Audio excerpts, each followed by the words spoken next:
Bonsoir, monsieur Gisbert, comment vous allez? Est-ce qu'on me recevez 5 sur 5? Oui, je veux bien, bonsoir. Et très heureux de le savoir. Très heureux de le savoir. Nous allons débuter alors notre formation d'aujourd'hui rapidement. Pour donner le temps pour moi de partager mon écran. Bonsoir, oui, également, et j'espère que vous allez bien. Et tous ceux qui nous suivent depuis Facebook, à la fin, comme chez vous.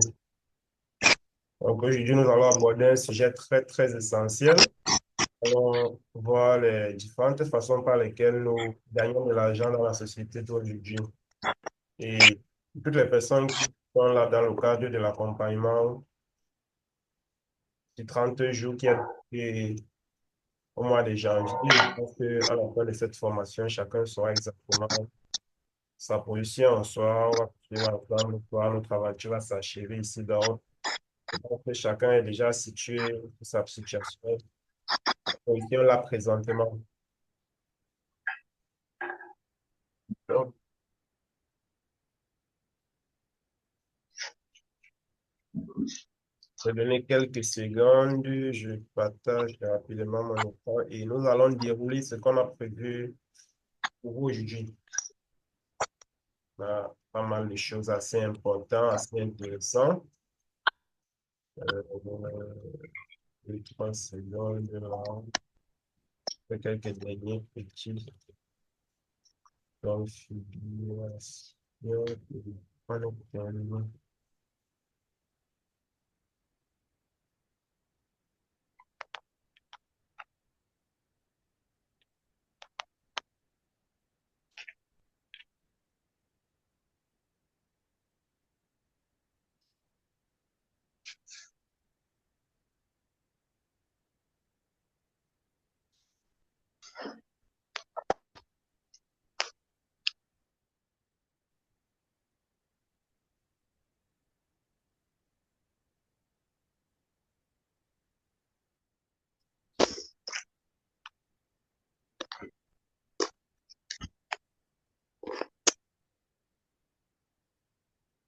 Non, monsieur Gilbert, je pense que vous étiez à la formation d'avant.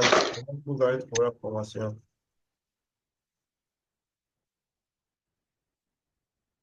que nous avons eue avant-hier? Comment est-ce que vous avez trouvé cela? Je pense que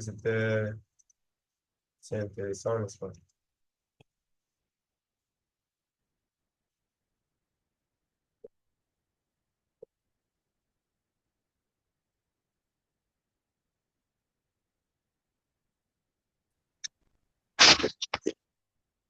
Monsieur Gilbert avec nous.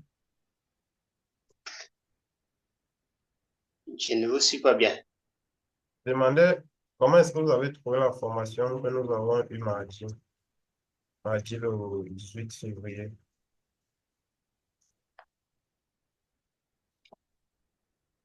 Bon, Je pense que vous étiez donc, connecté. oui, oui, je n'avais pas suivi la formation intégralement, mais Mhm. bon, la partie que j'ai eu à suivre là, Ok. c'était vraiment intéressant. Ok. Très bien, nous allons alors directement entrer dans le vif du sujet de notre formation d'aujourd'hui. Et comme je l'ai dit mardi de la semaine passée, aujourd'hui, la question pour nous d'aborder les différentes façons par lesquelles nous gagnons de l'argent dans la société. Nous sommes d'accord que là, présentement, peut-être vous êtes dans une situation de crise, peut-être dans une situation où vos revenus ne parviennent plus à couvrir vos différentes fins du mois. Peut-être là, la situation dans laquelle vous êtes présentement, vous ne parvenez pas à joindre les deux bouts. Peut-être vous avez envie de penser en dehors de la boîte, vous avez envie d'essayer d'autres horizons, d'explorer d'autres horizons, question de voir est-ce qu'il n'y a pas moyen que vous puissiez est-ce qu'il n'y a pas moyen qui vous permettra de pouvoir être plus à l'aise, que ce soit sur le plan financier, que ce soit sur le plan personnel, que ce soit sur le plan psychique?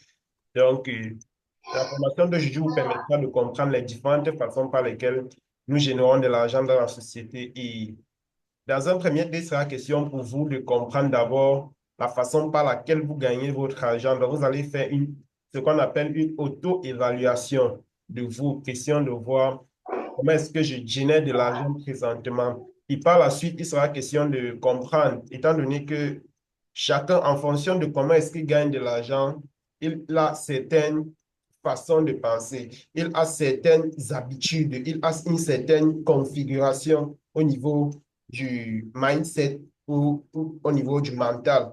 Donc, chacun, en fonction de comment est-ce qu'il gagne de l'argent, il a un certain programme, quoi. Il a un certain programme qui est installé en lui. Il sera question dans un premier temps de pouvoir d'abord discerner quel est le programme qui est installé en moi. Comment est-ce que je gagne mon argent présentement aujourd'hui? Et par la suite, il sera question de voir les valeurs qui vont avec ton programme que tu as sur toi. Parce que si tu gagnes ton argent d'une certaine manière, cela voudrait dire qu'il y a certaines valeurs que tu cultives et qui t'ont poussé à pouvoir gagner ton argent de cette manière-là. Donc, ça serait ça la première étape, faire une auto-évaluation, histoire afin que chacun puisse comprendre d'abord dans quelle situation est-ce qu'il se trouve sur le plan financier, quelles sont les valeurs qu'il a développées, qui lui ont permis d'être dans de gagner de l'argent de cette manière-là. Et par la suite, il sera question de voir comment est-ce que je peux faire si je souhaite peut-être gagner mon argent d'une autre manière.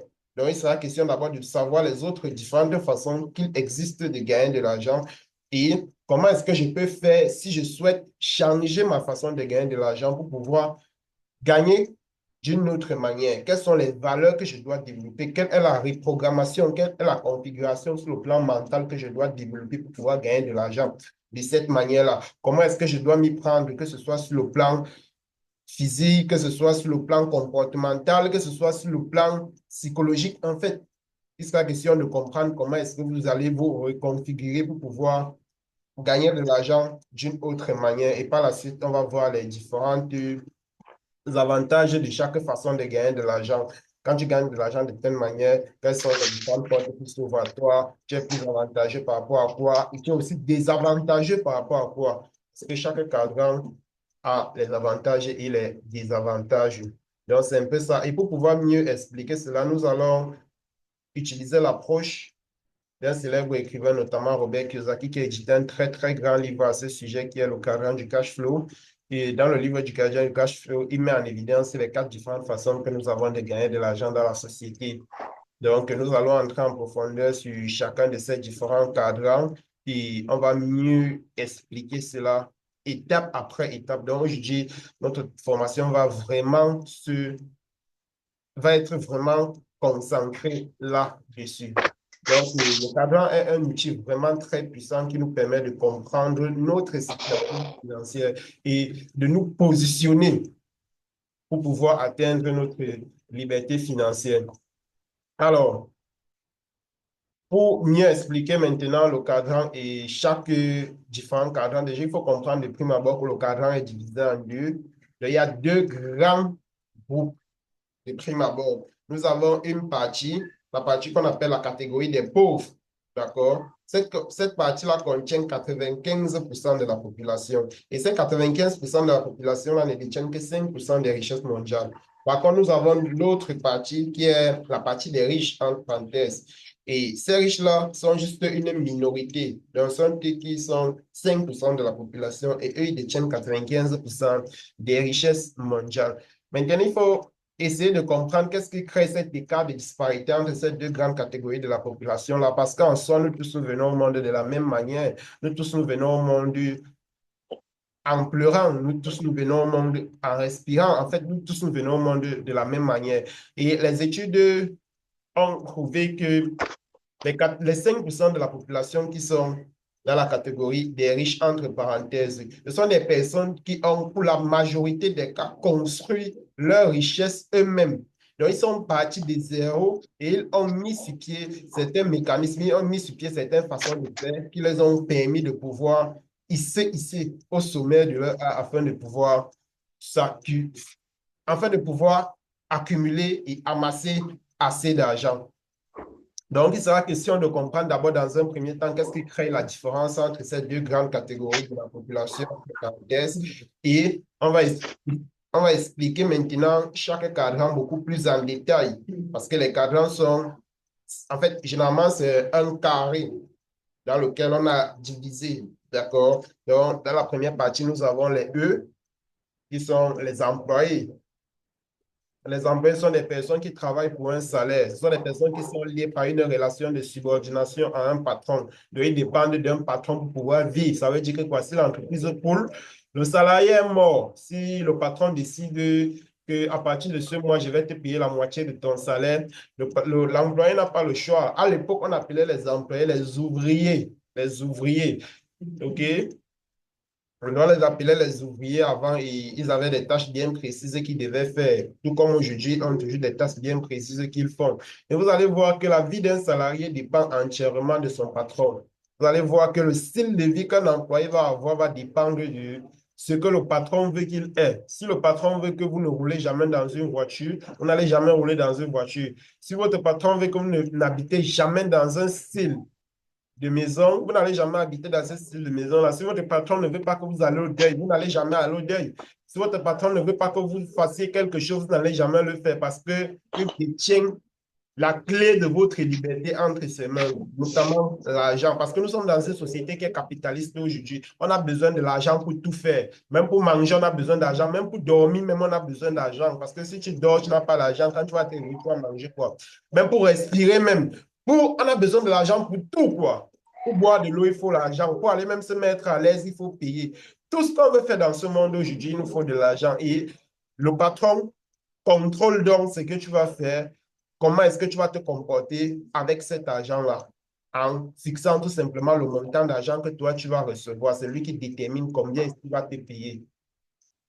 Par la suite, toujours dans la catégorie des 95% de la population. Et pour finir, concernant les employés là, je suis vraiment navreux de vous informer cela, mais nous devons être assez conscients et assez matures et assez responsables pour comprendre que 85% des employés, le système éducatif, notre système scolaire est le moule qui fabrique, plus, qui fabrique les employés.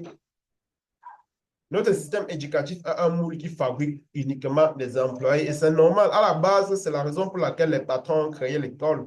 L'objectif de l'école, c'était de former les employés qui vont être, former les ouvriers qui vont leur être utiles dans leurs différentes entreprises, dans leurs différentes industries. Il n'y a pas besoin de personnes qui vont trop lever les yeux et vérifier un certain nombre de choses. Il n'avait pas intérêt à ce que les ouvriers apprennent ce que c'est que l'argent, les ouvriers apprennent comment est-ce qu'on fait pour créer une entreprise, les ouvriers apprennent comment est-ce qu'on fait pour faire un certain nombre de choses. Donc, c'était dans leur intérêt que les ouvriers ne sachent rien par rapport aux autres cadrans.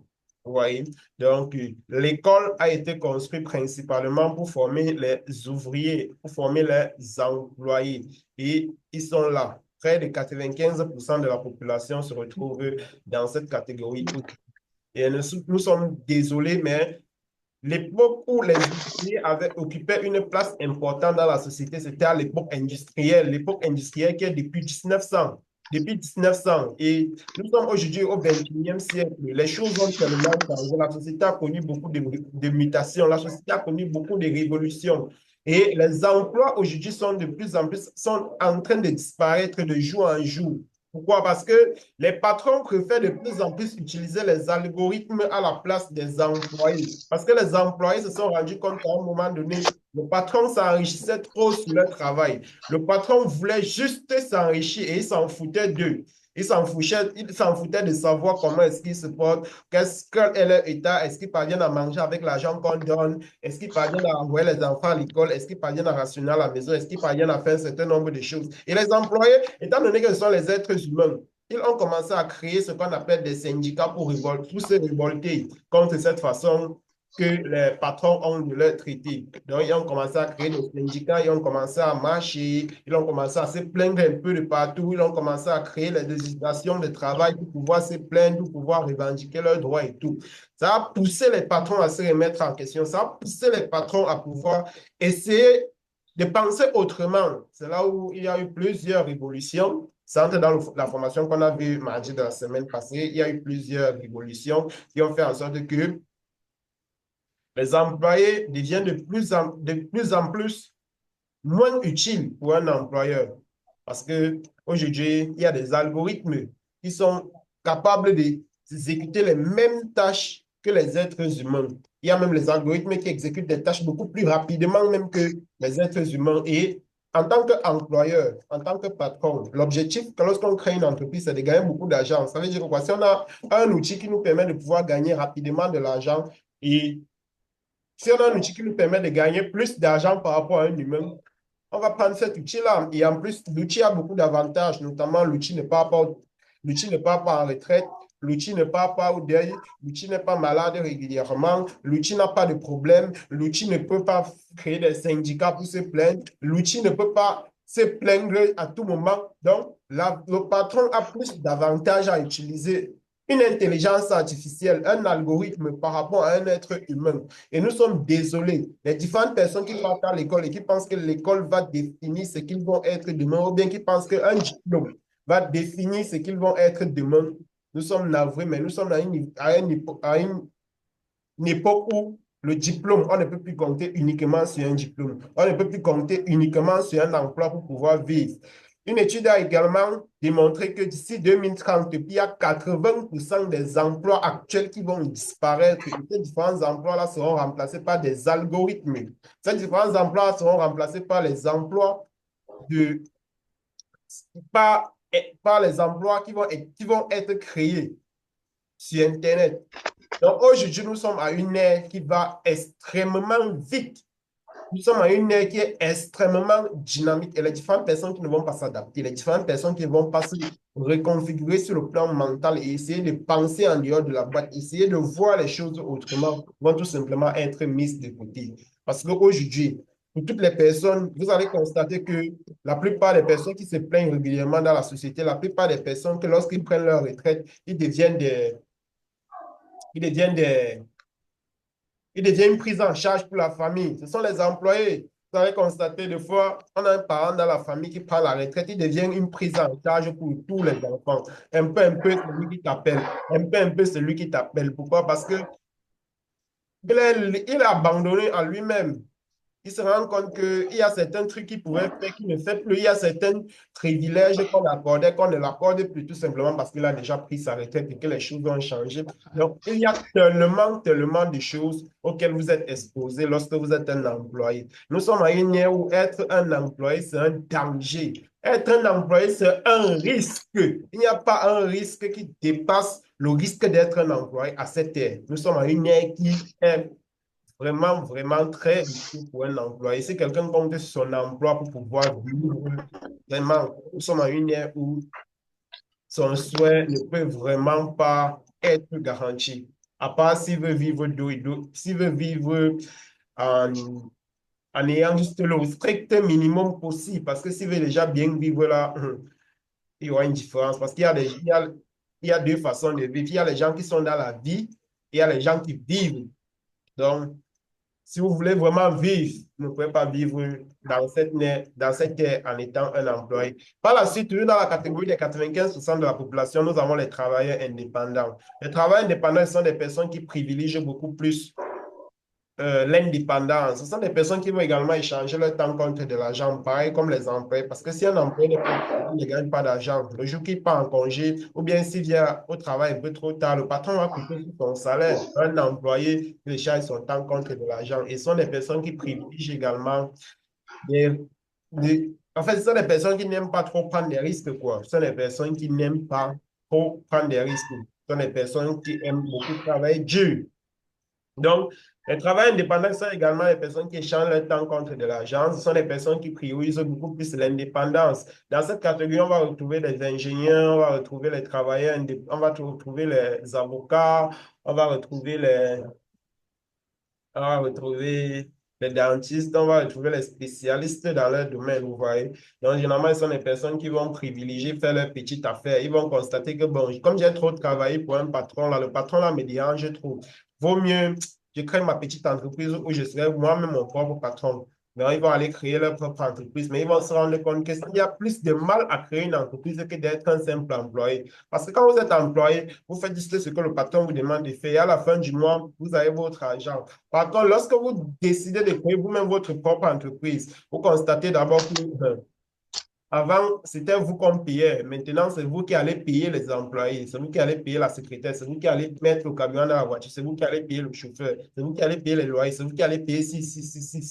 Et c'est quelque chose qui est assez difficile. Beaucoup de personnes ne sont pas préparées à ça. Ce qui fait que lorsque d'autres personnes vont s'engager sur cette voie-là et ils vont se rendre compte que c'est extrêmement pénible, qu'est-ce qu'ils vont faire? Au bout d'un an, 2 ans, au bout de quelques mois même, d'autres vont revenir rapidement dans la catégorie des employés parce qu'ils vont dire que non, non, non, non. D'avoir autant de pression, que d'avoir autant de charges, mieux je retourne en tant qu'employé et je continue à vivre ma petite vie. Donc, c'est comme ça qu'il y a certaines personnes qui vont essayer de créer leur propre business à côté. Tellement qu'ils vont faire face aux difficultés, tellement qu'ils vont faire face aux challenges, qu'ils vont continuer, retourner encore rapidement quelques temps plus tard dans leur petit emploi. Parce qu'ils vont se dire que non, mieux, mieux je travaille dans mon petit boulot là. Même si je ne gagne pas beaucoup d'argent, mieux je travaille là. Et vous avez constaté, lorsqu'ils reviennent dans cette catégorie-là, ils deviennent très, très dociles envers le patron. Ils deviennent très sages. Non, à ce moment-là, ils sont très soumis envers le patron en ce moment-là. Quand le patron touche un peu, ils disent ouais, boss, ouais, boss. Ils disent ouais, boss, pourquoi? Parce qu'ils ont essayé, ils ont vu comment ce n'est pas facile. Donc, ce qui fait qu'ils sont maintenant comme ça. Quand le patron va un peu se fâcher, pardon, boss, pardon, boss. Quand le patron va un peu se plaindre, pardon, boss, parce qu'ils savent que ce n'est pas facile. Parce qu'ils savent que ce n'est pas du tout facile. Donc, voilà la réalité que la plupart des personnes qui évoluent dans ces différentes catégories-là vivent. Voilà un peu ce à quoi ils sont confrontés au quotidien. Je vais entrer en détail sur chaque cadran encore davantage devant et vous allez mieux comprendre encore de quoi est-ce qu'il s'agit de manière plus concrète. Plus concrète parce que c'est hyper important de comprendre cela. C'est hyper important de comprendre comment est-ce qu'on fait pour générer de l'argent. Une fois qu'on a bien assimilé cela, par la suite, on pourra mieux comprendre. Parce que, rassurez-vous, vous quittez d'un cadre à un autre, ça ne se fait pas par une simple décision, ça ne se fait pas par une simple prise d'action. Ça ne se fait pas par une simple volonté, non, ça se fait par une reprogrammation mentale. Ça se fait par une reprogrammation, une reconfiguration mentale. Parce qu'il faut retenir que chaque cadran ici est une façon de penser. Chaque façon de gagner de l'argent ici est une reconfiguration mentale. Ça veut dire quoi? Quitter d'une façon de gagner de l'argent à une autre, c'est un peu comme parler une langue le matin et parler une autre langue le soir. Donc, vous comprenez que ce n'est pas quelque chose qui se fait en un jour.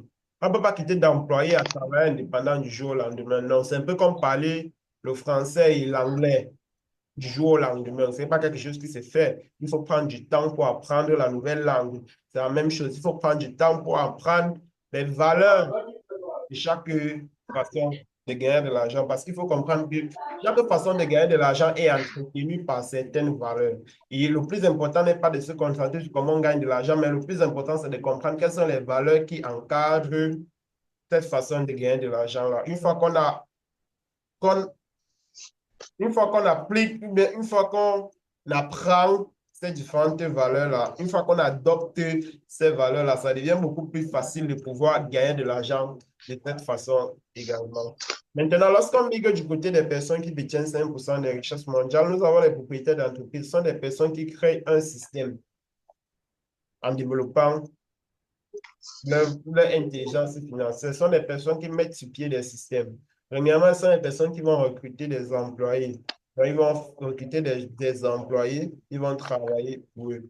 Deuxièmement, ce sont des personnes qui mettent sur pied un système. Ils ne changent pas leur temps contre de l'argent, mais ils mettent sur pied un système qui leur permettra de pouvoir gagner de l'argent, même quand ils sont en train de dormir. Parce que des fois, quand on dit sur Internet que c'est possible de gagner de l'argent en dormant, vous allez voir des gens qui vont s'engager dans certains débats vraiment très stériles. Et généralement, avec ces débats, on comprend très rapidement qu'ils n'ont pas une notion et une intelligence financière assez poussée. Donc, ce sont des personnes qui sont financièrement libres, sont libres financièrement et très responsables. Très, très responsables. Ce sont des personnes qui font preuve de collaboration avec les membres de leurs équipes. Ce ne sont pas des personnes qui vont être arrogantes parce que ce sont des personnes qui ont compris que la richesse, c'est quelque chose qu'on acquit en devenant une meilleure personne et en mettant sur pied un système et un procédé bien précis. Et pour finir, nous avons les investisseurs. Les investisseurs sont des personnes qui ont déjà de l'argent et qui font travailler leur argent pour eux. Ce sont les personnes qui ont des revenus passifs qui tombent régulièrement.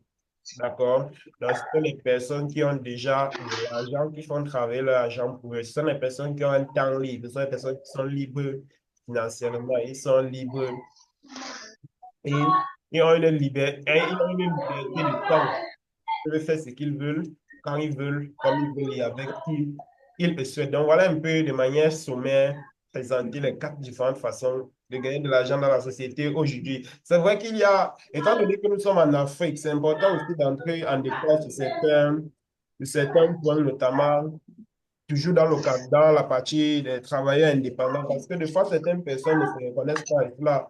Pourquoi? Parce qu'ils sont des artisans et ont l'impression qu'en tant qu'artisan, on est différent. Les artisans en Afrique, ce sont des travailleurs indépendants. Mais un travailleur, qu'est-ce qu'on entend par artisan déjà pour commencer? Un artisan, c'est quelqu'un qui est compétent dans un domaine et il maîtrise le processus de ce domaine-là de A à Z. Prenons l'exemple d'un couturier. Un couturier, tant qu'il n'a pas segmenté sa façon de travailler et qu'il a plusieurs personnes qui interviennent dans la chaîne de fabrication d'un habit, d'un vêtement, autant pour moi. C'est un artisan, OK? C'est un artisan. C'est ça que Robert Kiyosaki a appelé les travailleurs indépendants. C'est les personnes qui aiment faire les choses eux-mêmes. C'est les personnes qui n'aiment pas faire peu de délégation. On appelle en Afrique les artisans. Vous voyez un peu. Donc, Qu'est-ce qu'on peut, qu'est-ce qu'on entend par artisan? On entend par artisan, par exemple, une personne qui fabrique ses jus naturels elle-même. C'est-à-dire que quoi, si vous êtes là, vous fabriquez votre jus naturel vous-même pour pouvoir vendre et que c'est vous qui le faites vous-même, il n'y a personne qui intervient dans la chaîne de fabrication de ce jus-là. Vous êtes un artisan simple et net. Si vous êtes quelqu'un qui a sa petite boutique là et qui fabrique par exemple un truc et qui vend. Je ne sais pas quoi, qui fabrique par exemple un truc qui vend. Vous êtes un artisan, vous voyez. Donc, pour être considéré comme une entreprise, pour être considéré comme une entreprise, vous devez avoir un chiffre d'affaires de minimum 500, c'est 500 millions. 500 millions. Ou bien c'est par an. Oui. Pour être considéré comme un propriétaire d'entreprise, vous devez avoir minimum 500 employés pour être considéré comme un vrai propriétaire d'entreprise. Donc, si vous ne respectez pas ces différents critères-là, vous n'êtes pas considéré comme un propriétaire d'entreprise. Et vous, si vous n'êtes pas considéré comme un propriétaire d'entreprise, vous êtes forcément soit un artisan, soit, comme Robert Kiyosaki a appelé, un travailleur indépendant, un business indépendant. Voyez un peu. Donc, nous entrons là en profondeur maintenant sur chaque cadran et vous allez comprendre les avantages et les inconvénients de chaque cadran. Vous, vous serez d'accord avec moi lorsque je vais dire un employé, c'est quelqu'un qui privilégie beaucoup plus la sécurité. Je l'ai dit précédemment. Un employé, c'est quelqu'un qui est beaucoup plus orienté par la sécurité dans sa vie. Quelqu'un qui peut travailler pour un petit salaire, mais la seule condition, c'est qu'il faudrait qu'à la fin du mois, là, que son argent ne souffre de rien. Ce sont des personnes qui n'aiment pas trop prendre des risques. Ce sont des personnes qui aiment trop se résigner dans, dans la médiocrité. Ce sont des personnes qui aiment se résigner dans dans les petites choses. Ce sont les personnes qui n'aiment pas trop essayer lorsque ça a l'air un peu compliqué, ça a l'air un peu difficile, ou bien s'ils ne sont pas sûrs que tout va se passer comme prévu. Donc, c'est des personnes qui n'aiment pas trop oser, quoi, de manière beaucoup plus simple. Ce sont des personnes qui n'aiment pas. OK. Attendez un peu une seconde.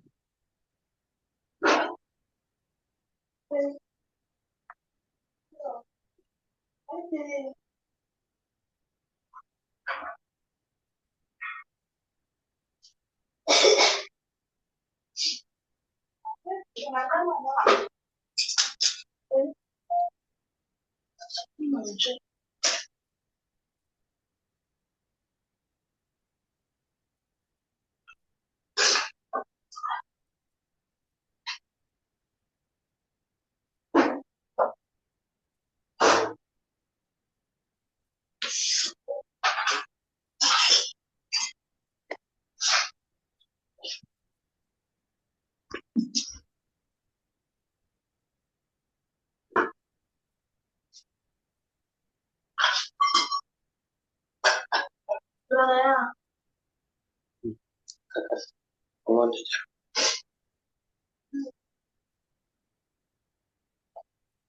Ok.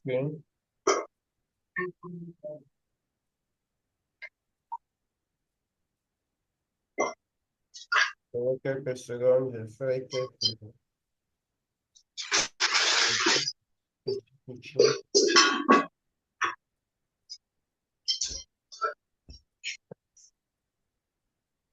En attendant, comme j'étais en train de dire, les emplois, c'est des personnes qui sont beaucoup plus dirigées par la peur de perdre, la peur de prendre des risques, ils ont peur d'essayer de nouvelles choses parce qu'ils se disent que, bon, si je perds mes petits économies durement gagnées, qu'est-ce que je vais devenir? Si je perds mes petits économies durement épargnés pendant aussi longtemps, qu'est-ce que ça va, qu'est-ce que je vais devenir? Donc, ils ont trop peur de pouvoir essayer de nouvelles choses par peur de perdre.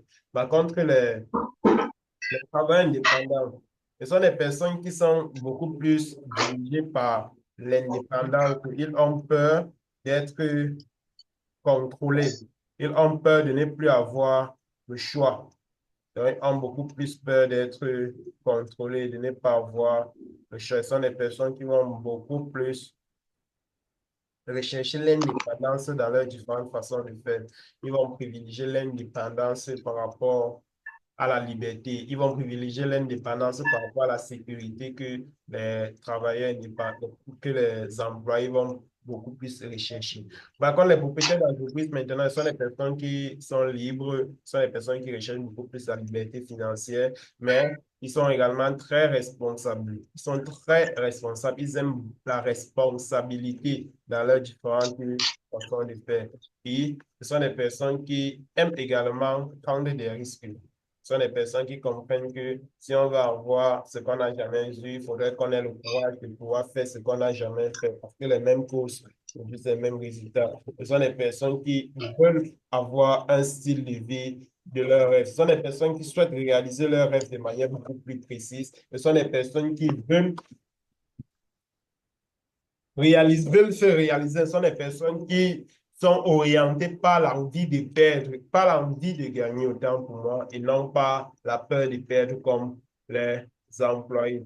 Donc, pour finir, nous avons les investisseurs. Les investisseurs sont des personnes qui ont déjà de l'argent et qui décident de mettre cet argent-là à leur service en investissant cet argent-là. Et une fois qu'ils investissent cet argent-là, l'argent-là revient avec d'autres argent. Donc, cet argent-là revient avec leurs frais. L'argent va revenir avec leurs donc, c'est comme ça qu'ils réinvestissent encore davantage. Donc, si vous avez déjà de l'argent, vous avez déjà le temps libre, vous pouvez devenir des investisseurs. Maintenant, il faut comprendre qu'on ne peut pas quitter d'employé à investisseur du jour au lendemain. On ne peut pas quitter de travailleur indépendant à investisseur ou bien à travers à propriétaire d'entreprise du jour au lendemain. Vous avez dit que chaque cadran ici là, c'est comme une façon de penser. Chaque cadran ici là, c'est comme un métier totalement différent. Et on ne quitte pas d'un métier à un autre du jour au lendemain. Non, il y a certaines préparations qu'il faut se faire sur le plan physique, sur le plan de la réconciliation mentale, sur le plan même en fait, c'est toutes les dimensions de l'être humain, vous voyez. Donc, il y a des fois certaines personnes qui ont un peu d'argent là et ils te disent que, bon, comme on a dit que pour être libre ou bien pour atteindre un certain niveau, sur le plan financier, je vais investir mon argent ou bien je vais aller créer ma propre entreprise. Et directement, ils font face à beaucoup de challenges. Ils font face à beaucoup de difficultés. Et cela les amène au final à comprendre que c'est pas facile. Cela les amène au final à pouvoir faire une rétrospection sur eux et à pouvoir se remettre en question sur pas mal de choses. Donc, il faut comprendre ici là que la transition du côté gauche vers le côté droit est premièrement quelque chose qui se fait une, sur la base d'une éducation financière vraiment, vraiment approfondie. Qu'est-ce qu'on entend par éducation financière approfondie? Vous allez voir ce qui retient la majorité des personnes du côté droit, du côté gauche autant pour moi. Ce n'est même pas dans ce qu'ils font, mais c'est la façon par laquelle ils gagnent leur argent. Vous allez constater que toutes les personnes qui sont du côté gauche, ce sont des personnes qui, pour qu'ils gagnent, il faudrait qu'ils soient présents au travail. Donc, ce sont des personnes qui ont, entre parenthèses, des revenus actifs. Quand on parle de revenus actifs, on parle d'un revenu qui nécessite ta présence au travail. C'est-à-dire que quoi, si tu n'es pas là, tu ne gagnes pas. Et pour quelqu'un qui aspire à avoir la liberté financière, c'est quelque chose d'extrêmement difficile parce que si à chaque fois que vous devez gagner de l'argent, il faudrait que vous soyez présent. Là, vous avez tout simplement dit que le jour que vous allez quitter, vous n'allez plus gagner de l'argent. Le jour où vous ne serez plus présent, vous n'allez plus gagner de l'argent. Le jour où vous serez malade, vous ne pouvez pas gagner de l'argent. Le jour où vous avez un problème, vous ne pouvez pas gagner de l'argent. Et c'est un problème. Et cela relève du manque d'éducation financière. Donc, la toute première étape, c'est d'abord de faire une auto-évaluation de soi et par la suite établir. Une fois que j'ai expliqué les différents cadrans, chacun est déjà en mesure de pouvoir se situer dans quel... Chacun est déjà en mesure de pouvoir savoir dans quel cadran est-ce qu'il se situe présentement. Comment est-ce qu'il gagne son argent? Est-ce qu'il gagne son argent en tant qu'employé? Est-ce qu'il gagne son argent en tant que investisseur? Est-ce qu'il gagne son argent en tant que propriétaire d'entreprise? Est-ce qu'il gagne son argent en tant que travailleur indépendant? Chacun est à mesure de pouvoir se situer présentement dans quel cadran est-ce qu'il se retrouve. Une fois que la personne s'est située, la prochaine étape consiste à établir un plan d'action vers la prochaine façon de gagner de l'argent qu'il souhaite. OK, donc si par exemple vous êtes employé et vous souhaitez gagner de l'argent en tant que propriétaire d'entreprise, la prochaine étape consiste à établir un plan d'action. Nous sommes d'accord que si nous tous nous souhaitons atteindre la liberté financière, nous tous qui sommes connectés dans cette formation, je dis si nous souhaitons atteindre la liberté financière, il sera question pour nous de pouvoir migrer du côté gauche, du côté droit autant pour moi, parce que c'est uniquement du côté droit que l'argent travaille pour nous. Si nous demeurons du côté gauche, nous allons demeurer dans la misère financière parce que nous allons continuer à échanger notre temps contre de l'argent. Par contre, si nous voulons atteindre la liberté financière, il sera obligé pour nous de quitter de l'autre côté là pour enfin migrer de l'autre côté, notamment du côté des 5% de la population pour enfin aspirer à atteindre la liberté financière. Et la toute première étape pour pouvoir faire ce chemin-là, c'est d'abord s'éduquer sur le plan financier. Il est question d'abord de comprendre ce que c'est que l'argent parce qu'on ne peut pas attirer vers soi quelque chose qu'on ne comprend pas. On ne peut pas gérer quelque chose qu'on ne comprend pas. On ne peut pas faire fonctionner quelque chose qu'on ne comprend pas. Donc, la toute première étape, c'est de se développer sur le plan financier, de comprendre le fonctionnement de l'argent, c'est hyper important.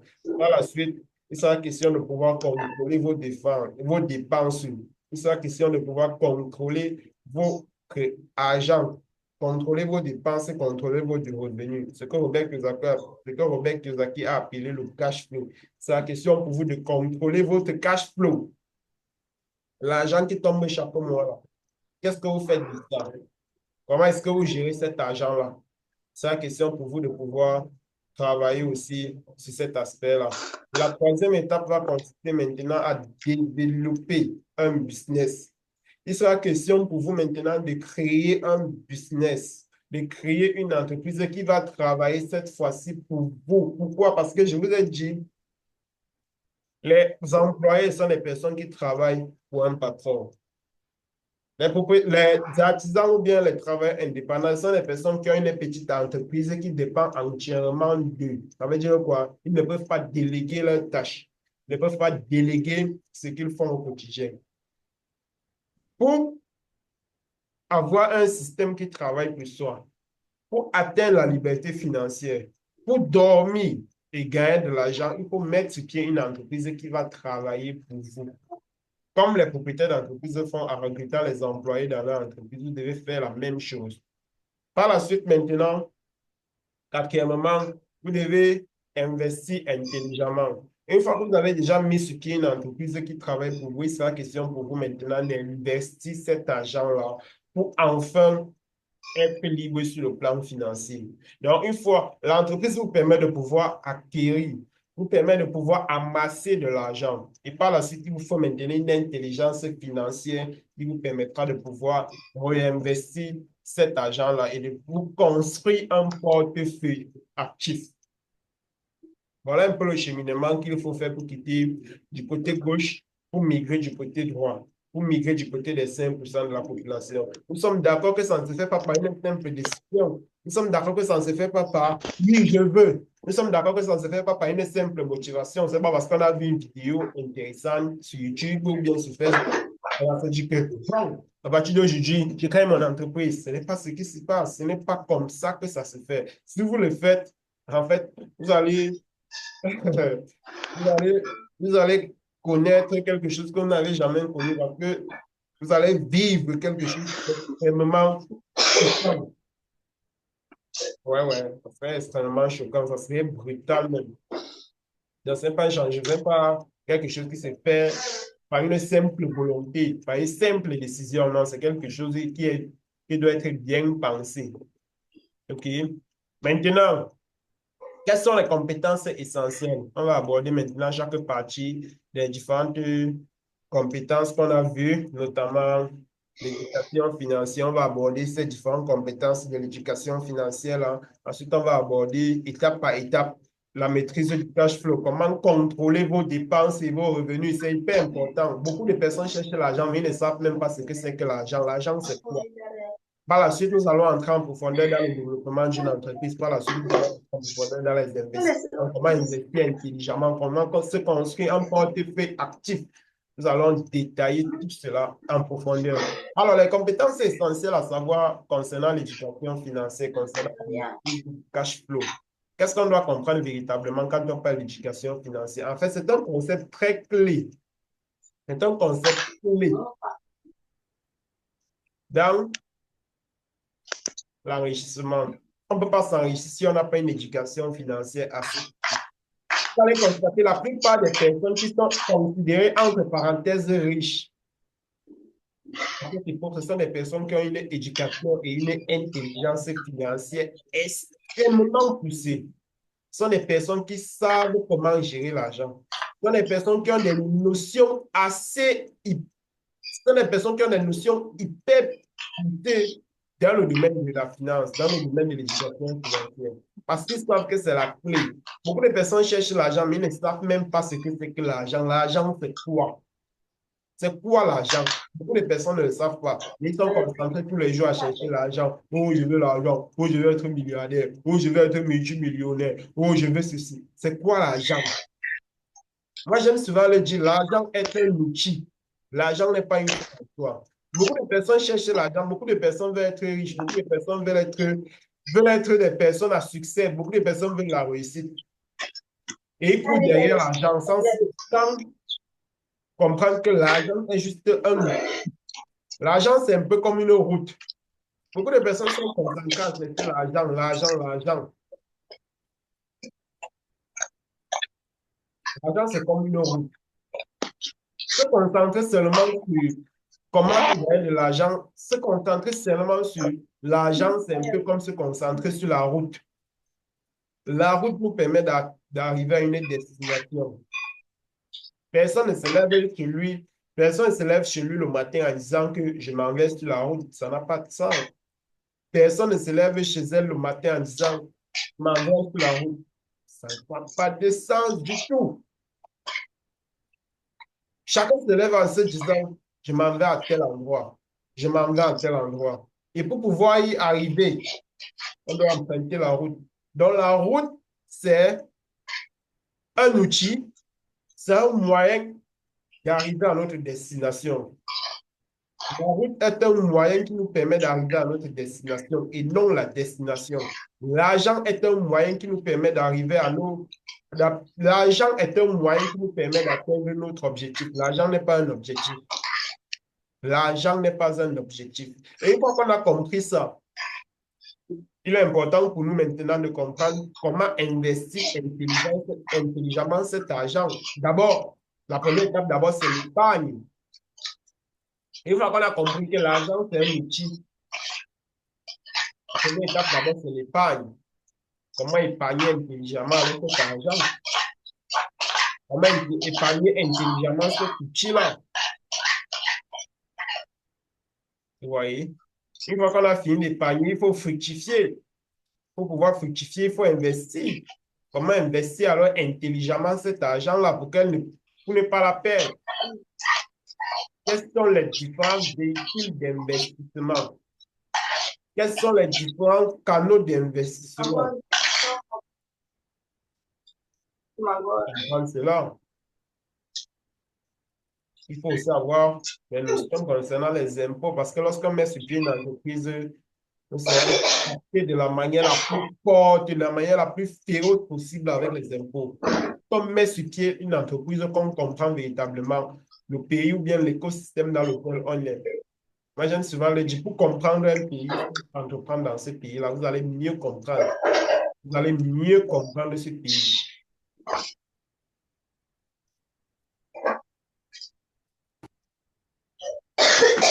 C'est important.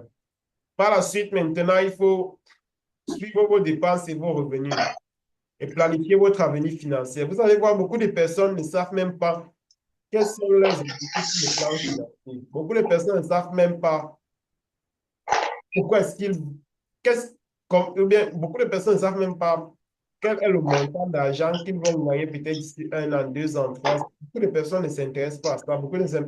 La plupart des gens se concentrent seulement sur gagner beaucoup d'argent. Ils ne se fixent pas des objectifs. Ils ne se disent pas que bon, d'ici tel nombre de temps, il me faudrait déjà gagner tel montant d'argent. Ça ne les intéresse pas pour la plupart. Tout ce qui les intéresse, c'est oh, je vais gagner, il me faut gagner de l'argent. Tout ce qui les intéresse, c'est le montant d'argent qu'ils vont gagner. Et lorsqu'ils prennent ça, quelques temps plus tard, ils voient qu'ils n'ont plus rien dans les poches. Il y a des gens qui, même s'ils gagnent 100 millions aujourd'hui, ou bien même si on 100 millions comme salaire par mois, chaque 15 du mois, ils n'auront plus l'argent. Parce qu'à chaque fois qu'on augmente leur salaire, ils augmentent aussi leurs problèmes.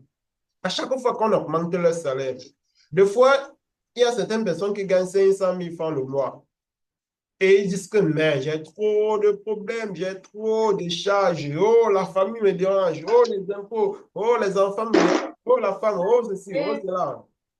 Il dit, si on augmentait mon salaire peut-être à 700 000, 800 000, 1 million, je suis sûr que ça va résoudre tous mes problèmes. Lorsqu'on augmente son salaire à 1 million, le mois qui suit, il a toujours les mêmes problèmes. Il y a d'autres problèmes qui sont encore venus, les autres problèmes qu'ils ne voyaient pas avant. Parce que naturellement, quand tu étais à 500 000, tu roulais peut-être dans une Toyota, dans une Carina. Quand on monte ton salaire à 1 million, maintenant c'est que bon, je ne peux plus rouler dans une vieille voiture comme ça. Il faut que je me renouvelle ma voiture. Ou bien il faut que je refasse la carrosserie. Ou bien il faut que je refasse ceci. Tantôt, c'est que non, je restais dans une chambre. Maintenant, je ne peux plus rester dans une chambre. Il faut que je reste dans un studio. Vous voyez? Ça fait que le problème augmente, les charges augmentent. Ça fait que l'argent là, finit tout. Mauvaise gestion financière, mauvaise planification financière. Ne planifie pas.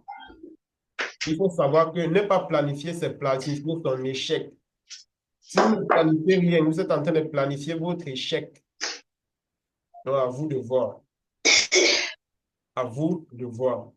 La seconde étape maintenant, une fois qu'on a planifié comment est-ce qu'on va gérer son argent, comment est-ce qu'on va dépenser, une fois qu'on a planifié ses dépenses et ses revenus, il faut maintenant mettre de côté l'épargne.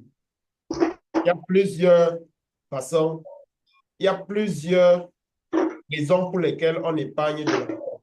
Plusieurs moyens, en fait, j'ai envie de dire, il y a plusieurs raisons pour lesquelles on épargne de l'argent.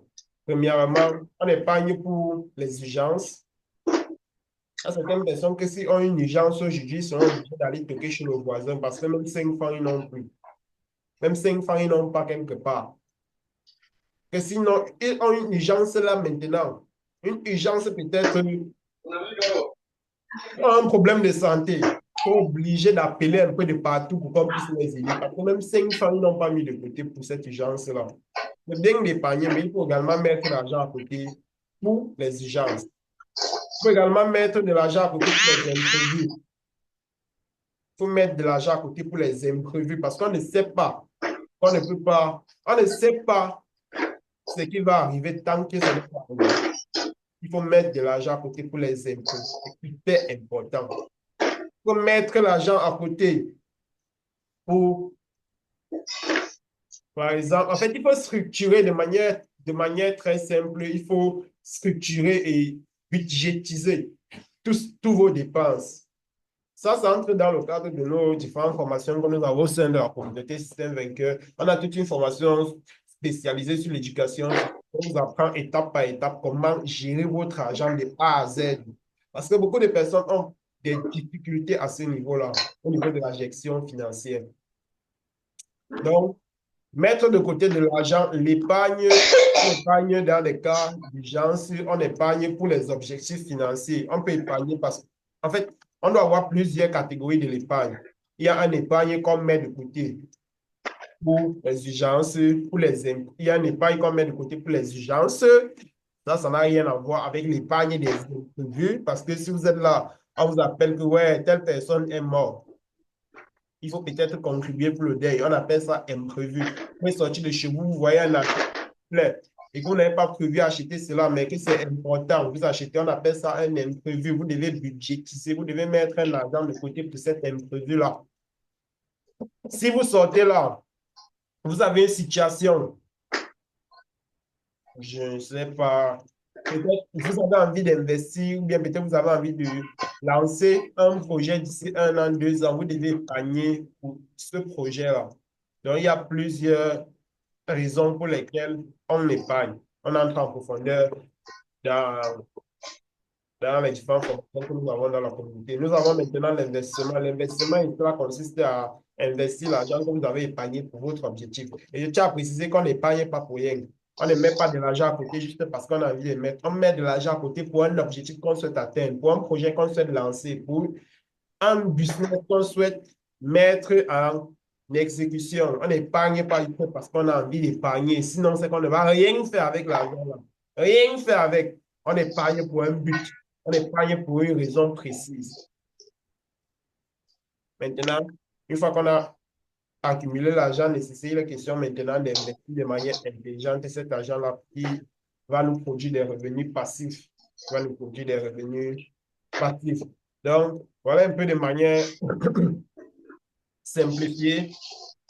C'est qu'on parle de, quand on parle, voilà un peu de manière simplifiée ce dont on parle quand on aborde la partie de l'éducation financière. Parce qu'il faut comprendre l'argent. Je vous assure que là, on n'a même pas fait 10% de l'éducation financière. Demi, on n'a même pas abordé. On a essayé de survoler, sommaire, de manière sommaire. L'éducation financière, c'est un concept qu'il faut vraiment, vraiment apprendre. On n'enseigne pas l'argent à l'école. C'est pour cette raison que beaucoup de personnes travaillent pour de l'argent dans leur vie, ne savent même pas ce que c'est. Alors que l'argent, là, c'est un outil.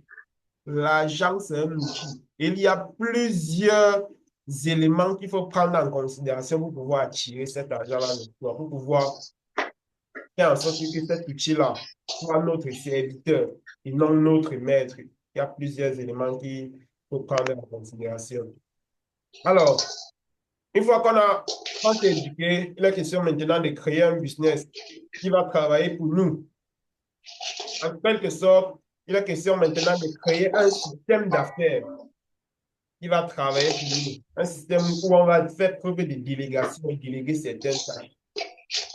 Maintenant, pour créer un système, il est d'abord important dans un premier temps de pouvoir identifier vos forces et vos faiblesses. Parce qu'on ne peut pas s'aventurer dans n'importe quel business sans comprendre. Il y a certaines prédispositions que chacun être humain a qui lui permet d'être plus excellent dans certains domaines par rapport à d'autres. Je vais prendre un exemple. Si une personne a été douée, si une personne a une intelligence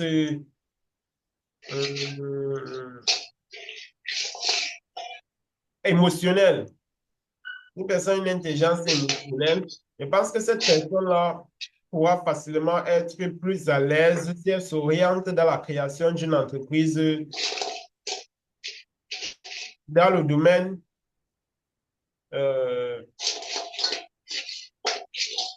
comment est-ce que je vais dire ça? Donc, cette personne pourrait être plus douée si elle s'oriente dans la création d'une entreprise qui se rapproche de la société, qui se rapproche des humains, qui éduque et qui étudie la psychologie humaine, qui étudie le cerveau, qui étudie comment est-ce que les êtres humains fonctionnent, qui étudie comment est-ce qu'on peut faire pour peut-être soigner les maladies mentaux, qui étudie par exemple comment est-ce qu'on peut faire pour pouvoir soigner certaines maladies qui ne sont pas visibles physiquement, mais les gens en souffrent. Vous voyez? Donc, en fonction de son intelligence, en fonction de ses prédispositions, en fonction de ses forces et en fonction de ses faiblesses aussi, on est beaucoup orienté dans la création d'une entreprise dans certains secteurs d'activité. OK? Par la suite, maintenant, il faut développer un modèle d'affaires durable et réplicable. Qu'est-ce qu'on entend par développer un modèle d'affaires durable et réplicable? Il faudrait que même après votre départ, peut-être que votre entreprise puisse continuer à fonctionner. Prenons les exemples comme les entreprises de KJ de photo, comme vous constatez que malgré qu'ils sont partis, l'entreprise continue d'exister. Prenons les exemples comme les entreprises de Steve Jobs, créateur de iPhone. Malgré qu'il soit parti, son entreprise continue d'exister. Prenons les exemples comme les entreprises de Photo Victor. Malgré qu'il soit parti, l'entreprise continue d'exister. Donc, en fait, il faut développer un modèle d'affaires, un modèle d'entreprise qui est durable, mais aussi réplicable. D'accord? Par la suite, maintenant, il faut mettre en place des systèmes automatisés pour les tâches répétitives. Et c'est ça qui fait la différence entre un système, entre une entreprise entre une entreprise et un, un travailleur indépendant ou bien un artisan. Vous voyez? Les artisans, je vais vous donner la différence très, très précise et très, très simple à comprendre entre un artisan et un propriétaire d'entreprise. Déjà, un artisan, c'est quelqu'un qui fait tout le travail lui-même, c'est-à-dire celui qui commence du début jusqu'à la fin. Et nous sommes d'accord qu'en étant un artisan, il y a plusieurs désavantages. Comme par exemple, en matière de productivité, il ne pourra pas être très productif parce que prenez un exemple. Si vous avez eu à donner votre habit à un couturier, nous sommes d'accord qu'un couturier, si vous coupez 10 vêtements, les 10 vêtements ne seront pas identiques. Il y a certains vêtements où vous allez mettre votre bras. Vous allez avoir l'impression que c'est votre bras qui a pris du volume parce que l'habit n'entre pas. Vous allez constater qu'il y a certains pantalons que vous allez porter, vous allez avoir l'impression que soit c'est votre pied qui est gros, soit c'est le pantalon qui est mince parce que ça n'entre pas. Ou bien vous allez constater qu'il y a certaines parties sur votre vêtement qui sauter par rapport à d'autres. Vous allez constater que si vous demandez à couturier de coudre 10 vêtements, il y aura de fortes chances que il n'a pas suffisant, il n'a pas le, c'est pas le même tissu qui est sur les 10 vêtements. Vous allez voir, il y a un bleu qui est un peu cassé. De l'autre côté, il y a un bleu qui est un peu nuit. De l'autre pièce, il y a un bleu qui est un peu différent. Vous voyez? Ça, c'est les désavantages c'est-à-dire, il y a de fortes chances qu'on ne produise pas la marchandise en forte quantité.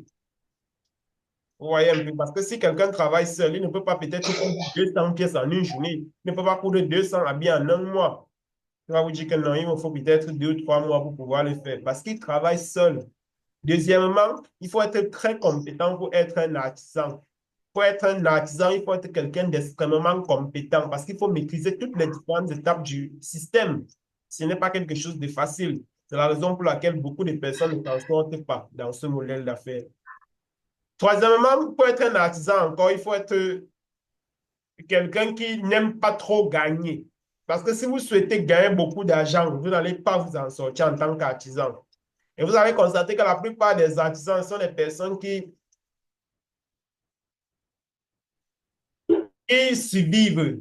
Parce qu'on ne peut pas appeler ça vivre. Et ce sont des personnes qui, généralement, ils vont vendre leurs choses très chères. Pourquoi? Parce que, prenons un exemple. Vous avez envie de porter un habit, un t-shirt. Vous avez le choix entre aller acheter le t-shirt auprès d'une entreprise qui produit les t-shirts là en milliers et aller acheter le t-shirt là auprès d'un artisan qui coûte une pièce après une semaine. Selon vous, qui êtes connecté aujourd'hui, qui va vendre le t-shirt là moins cher? Qui parmi les deux personnes sera plus... euh, qui parmi les deux personnes pourra facilement vendre le t-shirt à un coût bas? Celui qui produit le t-shirt en milliers, celui qui produit une pièce par semaine. Ceux qui ont le micro activé, qui peuvent répondre, ça peut être plus intéressant.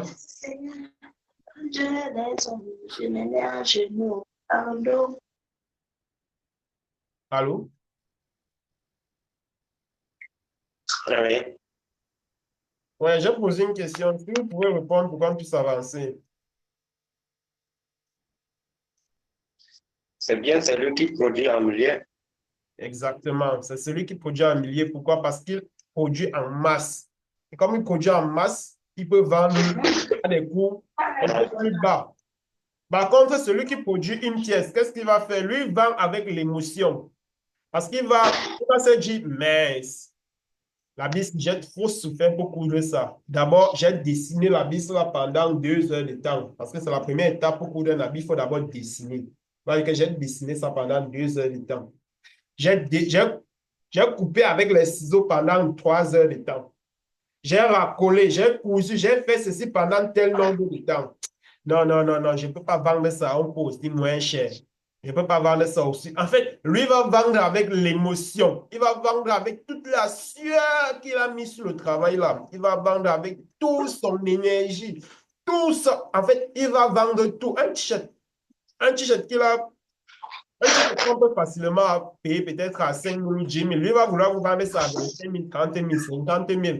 Parce que lui veut récupérer l'argent de toute la personne. Vous voyez un peu. Quels sont les avantages, quels sont les risques, bien les désavantages lorsqu'on est un artisan, lorsqu'on est travailleur indépendant. Et qu'on ne peut pas produire beaucoup et on ne peut pas, et n'importe qui ne peut pas faire ce qu'on fait et on ne gagne pas beaucoup d'argent. Par contre, lorsqu'on est propriétaire d'entreprise, on produit beaucoup. N'importe qui peut faire ce qu'il fait. Parce que la première étape pour quitter d'artisan à propriétaire d'entreprise, il faut d'abord commencer par enseigner aux gens ce que tu fais. Ça, c'est la première étape. Une fois que tu enseignes les gens ce que tu fais, il va falloir diviser le travail. On appelle ça la segmentation, diviser le travail. C'est-à-dire, mettre ça en petites étapes, petites étapes. Comme on l'a dit ici, là, il faut automatiser les tâches qui sont répétitives. C'est-à-dire, vous savez, peut-être beaucoup d'un t-shirt, il y a peut-être 8 étapes. On va diviser ces 8 étapes-là et ce n'est plus une personne qui va exécuter ces 8 différentes étapes, mais c'est 8 personnes différentes qui vont être dans toutes ces différentes étapes-là, dans ces différentes étapes du processus. Ça fait que le travail qu'une personne pouvait facilement faire en 2 heures de temps, il y aura maintenant 8 personnes qui vont faire ce travail-là. Et les 8 personnes pourront faire ce même travail peut-être en 5 minutes, peut-être en 10 minutes. Ouais, on appelle ça le travail en chaîne, la chaîne. Ça fait que le travail part rapidement. Et quand c'est comme ça, ils sont plus productifs. Et ils peuvent produire beaucoup. Et on peut facilement remplacer quelqu'un. Si quelqu'un dans la chaîne n'est plus trop apte à pouvoir travailler, n'est plus habile à pouvoir faire un certain nombre de choses, on pourra le remplacer par une autre personne parce que sa tâche en ce moment-là devient très simple à faire, très facile à faire et n'importe qui peut déjà faire cette tâche-là. Donc, ça devient un peu plus facile. Par la suite, ils font ce qu'on appelle preuve de délégation. OK? Ils délèguent rapide, ils délèguent facilement le travail. Je ne sais pas si vous essayez un peu de voir le cheminement. On entre en profondeur au sein du système vainqueur. Alors, là, c'est une pyramide hyper importante concernant les investissements. Il faut comprendre qu'on investit de manière stratégique. Quand on parle, quand on dit souvent aux différentes personnes qui évoluent dans la catégorie des E, notamment les employés, dans la catégorie des travailleurs indépendants, les TP, les travailleurs indépendants, pardon. Finalement, quand on leur parle d'investissement, ils investissent beaucoup plus dans les actifs, dans les passifs. Qu'est-ce qu'on entend par passif? Un passif, c'est tout ce qui retire de l'argent dans vos poches. Tout ce que vous faites au quotidien qui retire de l'argent dans vos poches et qui ne vous rapporte pas de l'argent, on appelle ça financièrement, dans les termes financiers, un passif. Et tout ce que vous faites au quotidien qui vous ramène de l'argent dans vos poches, on appelle ça un actif. Pour beaucoup d'entre vous ici, là, votre travail est un actif parce que c'est quand vous travaillez que vous gagnez de l'argent. Si vous ne travaillez pas, vous ne gagnez pas. Pour beaucoup de vous ici, là, votre seul actif, c'est votre travail. Parce que si vous n'êtes pas au travail, il n'y a pas d'argent qui entre. Et il faut comprendre que les personnes qui sont riches, ce sont des personnes qui privilégient ou bien qui augmentent régulièrement leur actif. Ce sont des personnes qui sont régulièrement en train d'augmenter leur actif. Par contre, les riches, les pauvres sont régulièrement en train d'augmenter leur passif. Ils sont régulièrement en train d'augmenter tout ce qui leur fait retirer de l'argent dans leur poche. Alors, nous avons là au sommet de la pyramide un actif génère des revenus tels que des actions immobilières, les entreprises et autres. Donc, un actif, c'est quelque chose qui génère de l'argent. Ça, c'est ce que je l'ai dit précédemment. Et on peut, il y a plusieurs véhicules financiers, il y a plusieurs endroits dans lesquels on peut investir notre argent. Déjà, pour investir, il faut déjà avoir une intelligence financière assez poussée. Alors, on peut investir dans les actions. Quand on parle d'actions, on parle de la bourse ici. On peut investir dans l'immobilier. L'immobilier, par excellence, c'est l'un des meilleurs, meilleurs, meilleurs endroits où investir son argent. On peut investir dans les entreprises. Ça, c'est les différents véhicules d'investissement. Deuxième niveau de la pyramide, nous avons les passifs. Ce sont ce sont des choses qui retirent de l'argent dans nos poches, comme je l'ai dit précédemment. Donc, ce sont des personnes qui vont s'endetter pour acheter des voitures, ce sont des personnes qui vont s'endetter pour construire des grosses maisons, ce sont des personnes qui vont s'endetter pour payer la scolarité. Bref, tout un ensemble de choses. Ce sont des personnes qui vont s'endetter pour voyager et tout. On les appelle là les passifs. Par la suite, maintenant, troisième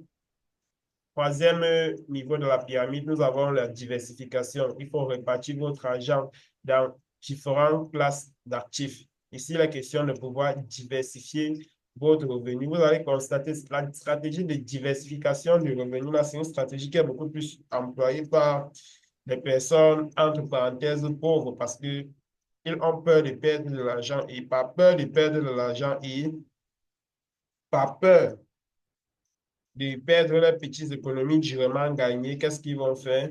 Ils vont préférer diversifier ça dans plusieurs secteurs d'activité. Et lorsqu'on diversifie ses revenus dans plusieurs secteurs, c'est vrai que ça peut sembler intelligent, mais financièrement, ce n'est pas une stratégie recommandée. Du moins, les experts dans le domaine de l'investissement ne recommandent pas cette stratégie-là. Parce que c'est toujours plus intéressant de concentrer ses revenus, de concentrer ses investissements que de diversifier. Vous allez voir les experts dans le domaine de l'investissement tels que euh,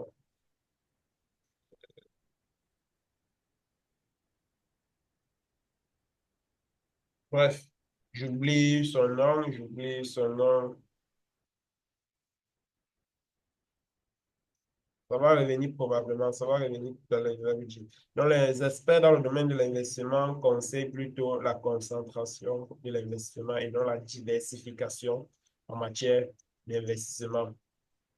Alors, nous avons au quatrième niveau de la pyramide, le réinvestissement des bénéfices. Une fois qu'on a investi et que ça nous a généré de l'argent, il faut remettre cet argent-là au travail afin qu'il puisse nous ramener des revenus supplémentaires. C'est ça la stratégie des riches. Quand on investit, l'objectif n'est pas d'investir 5 000, gagner 5 500 et de manger les 500 du dessus là. Non, c'est un peu comme tuer.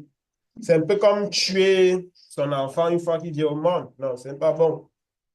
Il faut investir 5 000, on ramène 5 500, on réinvestit les 5 500 là. Ou bien on prend 100 francs dessus, on réinvestit 5 400 pour que ça nous ramène encore 6 000. Maintenant, si on a besoin de l'argent, on prend encore 100 francs, on réinvestit les 5 900 pour que ça nous ramène 7 000, et ainsi de suite. C'est comme ça qu'on voit aussi son capital en matière d'investissement. Alors, conclusion pour finir. On a passé un très bon moment ensemble. On a parlé pas mal, on a expliqué pas mal de choses. Maintenant, pour finir, il faut comprendre que vous devez prendre le contrôle de votre destinée financière. Si vous ne prenez pas votre vie en main, personne ne le fera à votre place. Vous devez prendre votre vie en main. Il faut vous poser la question, qu'est-ce que c'est le savoir? Si on retire pendant dans une journée, si on retire le temps que vous avez à dormir, manger, à prendre soin de votre famille, à aller au travail, et tout, et tout, et tout, quel est le peu de temps qui vous reste? Quel est le peu de temps qui vous reste? Quel est le peu de temps qui vous reste pour pouvoir prendre les congés? Quel est le temps qui vous reste pour pouvoir penser à vos rêves? Quel est le temps qui vous reste pour pouvoir vous accomplir? Quel est le temps qui vous reste pour pouvoir penser à votre futur, penser au futur de de vos enfants? Pensez, parce que des fois, certaines personnes s'y plaisent dans la médiocrité, des fois, certaines personnes s'y plaisent dans, comment est-ce que je vais appeler ça? Dans la pauvreté, vous voyez, et c'est vraiment très déplorable de voir quelqu'un qui s'y plaît dans la pauvreté. Ça fait vraiment pitié. Ça fait vraiment pitié.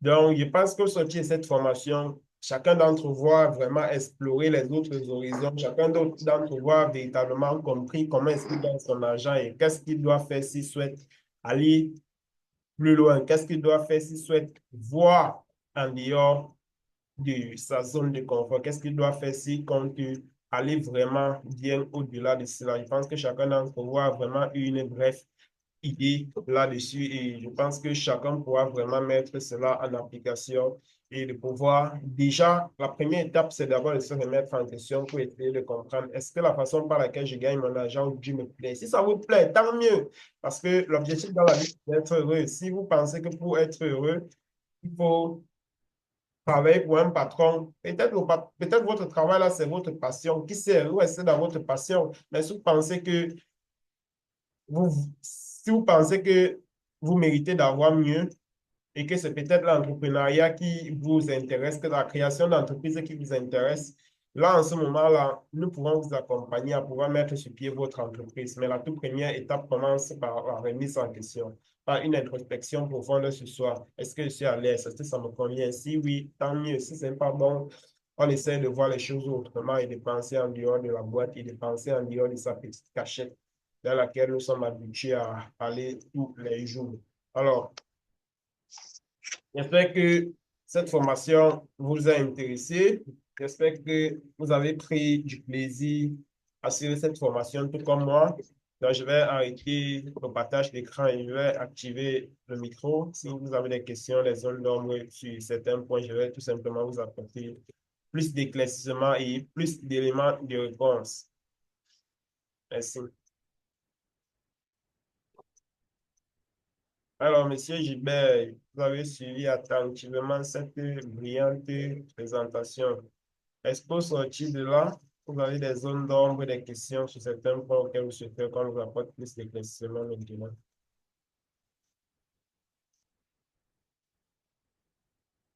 Oui, j'ai bien suivi et attentivement, comme vous l'avez signalé. Mais j'ai un souci, je ne sais pas. Je vous écoute. Je vais,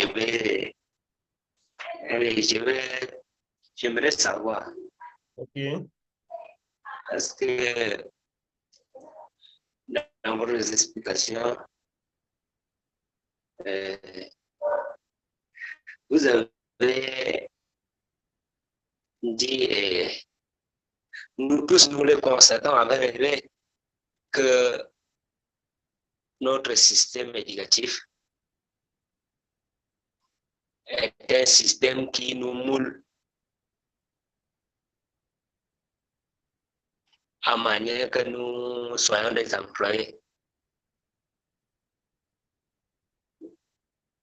Mais je suis confronté à un dilemme que on a besoin d'être instruit pour comprendre aussi les enjeux de la vie et certains aspects. Mais ici, on constate aussi que ce système-là ne nous favorise pas le côté financier, d'autant plus que on ne nous enseigne pas cela à l'école. J'aimerais que vous essayiez un peu m'éclaircir un peu dessus, quoi, parce que je suis un peu confronté à ce dilemme-là.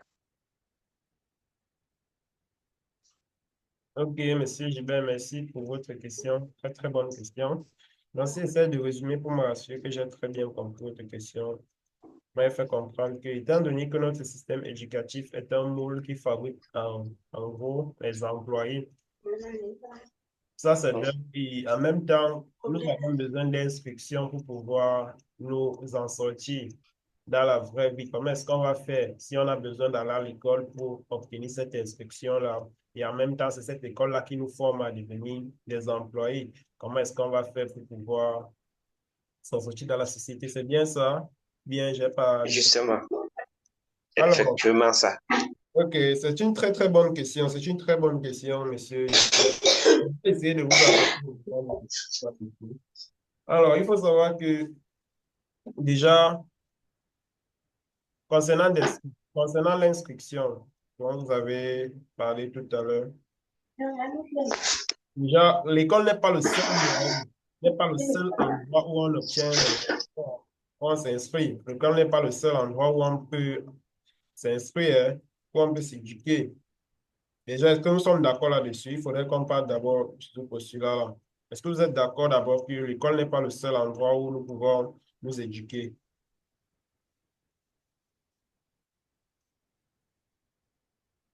Allô? Hum, pas totalement. Pas totalement. Oui, alors? Bon, il faut préciser ici là que quand je parle d'école, je parle de l'école conventionnelle. Je parle de l'école conventionnelle, notamment la maternelle, le primaire, l'université, le secondaire, l'université, où je parle d'école conventionnelle parce qu'en soi, même la vie est une école. Donc, quand il parle d'école, il faut bien qu'il précise l'école conventionnelle. Parce qu'on comprend. Oui, Donc, quand il parle d'école, je parle d'école. effectivement. Oui, oui, oui, on entend bien. Oui. Et selon moi, l'école n'est pas le seul endroit où on peut s'éduquer, où on peut obtenir la compétence, la compétence. L'école n'est pas le seul endroit. Parce que pour obtenir la connaissance, la compétence et l'éducation, il y a des personnes qui s'éduquent à la maison avec leurs parents. Est-ce que nous sommes d'accord qu'on peut s'éduquer à la maison sans toutefois aller à l'école? Oui, ça, je suis d'accord. Voilà. Concernant l'éducation toujours, est-ce que nous sommes d'accord qu'il y a certaines personnes qui peuvent s'éduquer dans des centres de formation sans toutefois suivre l'école conventionnelle? Parce que je précise encore bien, il y a des gens qui peuvent s'éduquer dans des centres de formation, qui peuvent suivre une formation sans toutefois passer par le circuit conventionnel. Est-ce que nous sommes d'accord là-dessus? Hum, Hein?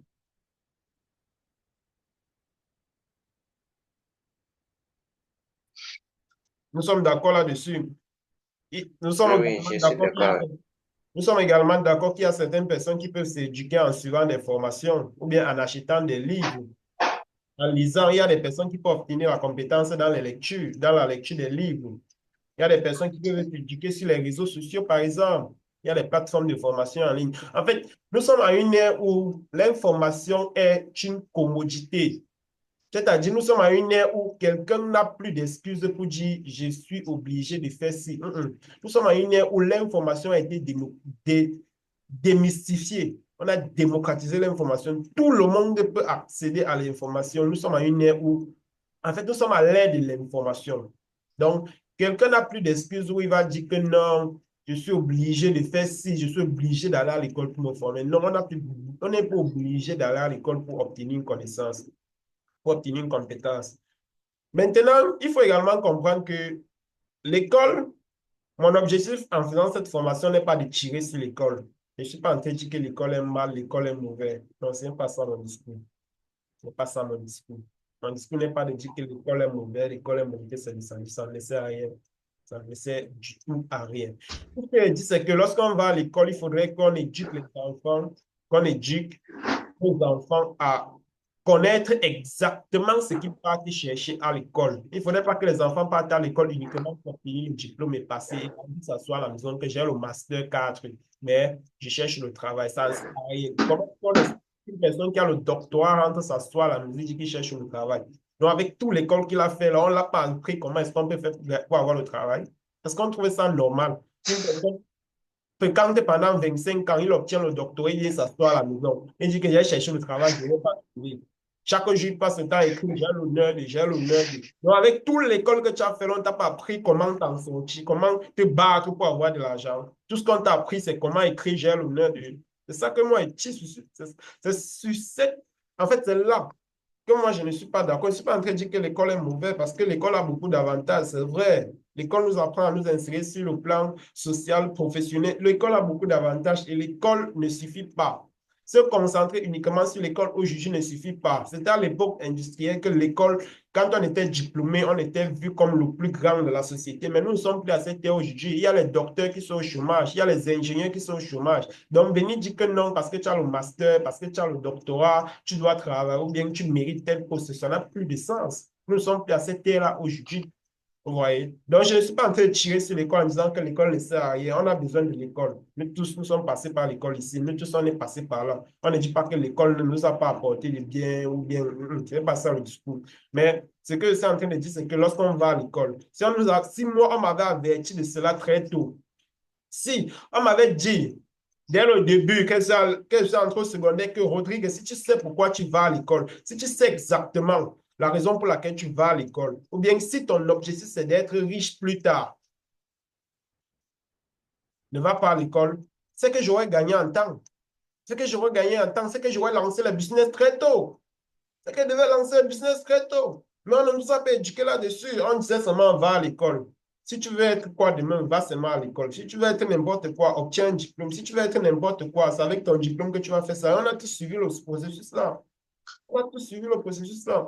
Donc, mon point ici est d'informer chacun, est d'informer les jeunes que si tu vas à l'école aujourd'hui, ne te dis pas que ton diplôme seul va suffire. Ça ne sert à rien. Ça ne sert à rien. Va à l'école pour apprendre. Va à l'école pour te concentrer, apprendre une compétence. Parce qu'aujourd'hui, pour recruter quelqu'un dans une entreprise, on ne te dit plus que tu as quel diplôme, mais on te dit que qu'est-ce que tu sais faire. Donc, va à l'école pour apprendre une compétence. Et va aussi à l'école en sachant ce que tu vas être plus tard. Déjà, quand tu es au secondaire, il faudrait que tu aies une idée de ce que tu veux être demain. Si peut-être tu veux créer une entreprise, il faudrait que tu saches déjà quels sont les éléments, quelles sont les compétences dont tu auras besoin pour pouvoir mettre sur pied ton entreprise demain. Quels sont les outils qui te seront utiles pour mettre sur pied ton entreprise demain. Il ne faudrait pas que tu attendes de finir l'école, de déposer les dossiers partout et on ne te recrute pas avant que tu commences à envisager que, bon, l'entrepreneuriat, là, ça se passe même comment? Tu as perdu du temps pour rien. Donc, on peut s'éduquer, on peut s'inscrire, on peut se former, on peut avoir de la compétence sans aller à l'école. L'école est un moyen qui nous permet de pouvoir acquérir de la connaissance, de la compétence et tout, mais ce n'est pas le seul moyen. Et pour tous les enfants qui vont à l'école, ils doivent se concentrer sur une compétence. Ils doivent pas aller à l'école juste pour avoir le diplôme, juste pour dire que je suis docteur, juste pour dire que je suis ceci, ça ne sert plus à rien. Nous sommes bien une ère où le diplôme est important. Nous sommes à une ère où c'est ce que tu sais faire qui est important. Et comme je l'ai précisé, nous sommes à une ère où les choses vont très vite. D'ici 2030, il y a 80% des emplois actuels qui vont disparaître. Et ces différents emplois-là vont être remplacés par de nouveaux emplois qui vont naître d'Internet. Donc, si quelqu'un est intelligent et éveillé aujourd'hui, il faudrait qu'il s'adapte et qu'il commence déjà à anticiper sur les choses. Il ne faudrait pas attendre quand les choses arrivent avant de commencer à dire, wow, je ne savais pas, wow. Il faut anticiper maintenant. Maintenant, il faut s'intéresser à Internet, il faut s'intéresser à l'intelligence artificielle parce que c'est là où le monde est en train d'aller aujourd'hui. Si on ne suit pas le monde, si on ne suit pas là où le monde va, on va être mis de côté et on va passer sous nous. J'aime souvent dire, le problème n'est pas qu'on est faible, le problème n'est pas qu'on n'est pas talentueux, le problème n'est pas qu'on n'est pas intelligent, mais le problème c'est qu'on avance à une vitesse d'escargot dans un monde qui fonce à toute allure. Vous voyez, et on va nous mettre de côté. Donc, si vous êtes dans un monde qui est aussi dynamique, un monde qui avance à une vitesse aussi fulgurante, et vous êtes là, vous marchez comme un escargot, vous marchez comme la tortue, vous marchez comme le mille pattes, on va vous laisser derrière, on va vous abandonner au milieu de la route. Il faudrait vous mettre à jour et activer votre cerveau, mettre votre cerveau à 360 degrés et accélérer. Parce que c'est de ça qu'il s'agit. Nous sommes à une ère qui avance à une vitesse fulgurante. Il faudrait que vous soyez assez ouvert d'esprit pour apprendre des nouvelles compétences et vous mettre à jour. Donc, c'est un peu ça le discours. Il y a pas mal de choses à entrer en profondeur. Vraiment, on entre en profondeur sur ces différents points au sein du système vainqueur. Donc, c'était notre dernier. Je ne sais pas si j'ai clarifié votre question, Monsieur Gilbert. Oui, oui, oui, exactement. Je suis vraiment satisfait. Très heureux de le savoir. Très, très, très heureux de le savoir. Et pour conclure, vous savez, notre dernier jour pour l'accompagnement aujourd'hui est pour pouvoir nous rejoindre d'ici le 22. Nous puissions vous faire des formations qui permettront de vous développer sur le plan digital, sur le plan de l'éducation financière, sur le plan relationnel, sur le plan du développement personnel, sur le plan du leadership, sur le plan de la communauté, sur les choses. Vous savez, nous avons des formations et nous allons faire profil. Étape par étape, afin que vous, votre situation aujourd'hui, pour vos objectifs.